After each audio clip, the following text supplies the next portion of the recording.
Awesome. Now let's go into the details of Sarah. Sarah, okay. Because you do so much more, right? And I want to go to the part of you, because you just mentioned about having to change kids' minds. I want to go to the education portion of what you do, because that is a big portion of what you do. I'm just going to leave it just open right there so you can explain to me, are you actually a nurse educator, or do you just go to these conferences and talk? Like, what is it that you do when it comes to nurse education?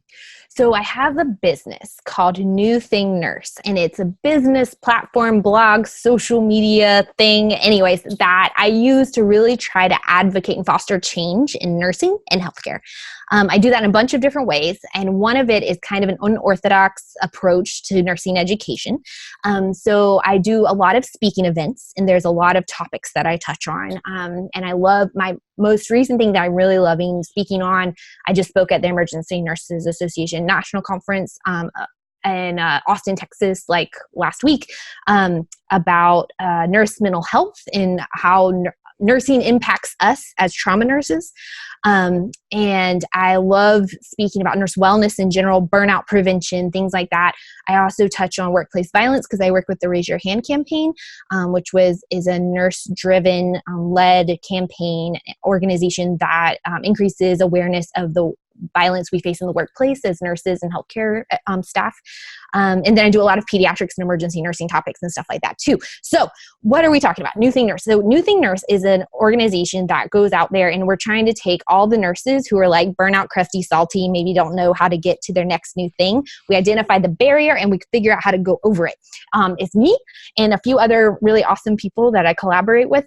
And we're trying to do it through workshops. We're trying to do it through speaking events. I do it through personal and private coaching. I do a lot of services around career services, because I find that a lot of nurses get really stuck in their career because they don't know what else is out there or how to get into a new job.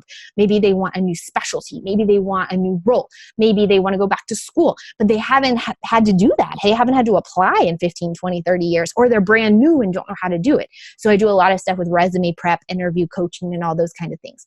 And then I do also a lot of traveling and working with nurses around the country, a lot of it through Emergency Nurses Association. I'm leaving tomorrow for a trip actually to Sweden and the Netherlands to work with emergency nurses over there. We're doing shadowing in their hospitals, and I'm going to be posting all about our adventures over there. And so opening up the people's perspective of what nursing is, because my nursing experience in the Bay Area is very different from my nursing experience in California. It's very different from your nursing experience in the Boston area. Depending on where you are, your idea of a nurse can be so different. The stereotype of what you see as a nurse, the specialty of nursing that you're thinking of. And so what I really love to do is to be able to use social media, blogging, and like online platforms to help open up the conversation about what nursing is and what we can do and what new things are out there for all of us. Oh my God. Sarah, do you ever stop? Like, do you ever stop? Like, I go to bed early. I sleep a lot. I take naps. Naps are key. All right. Okay.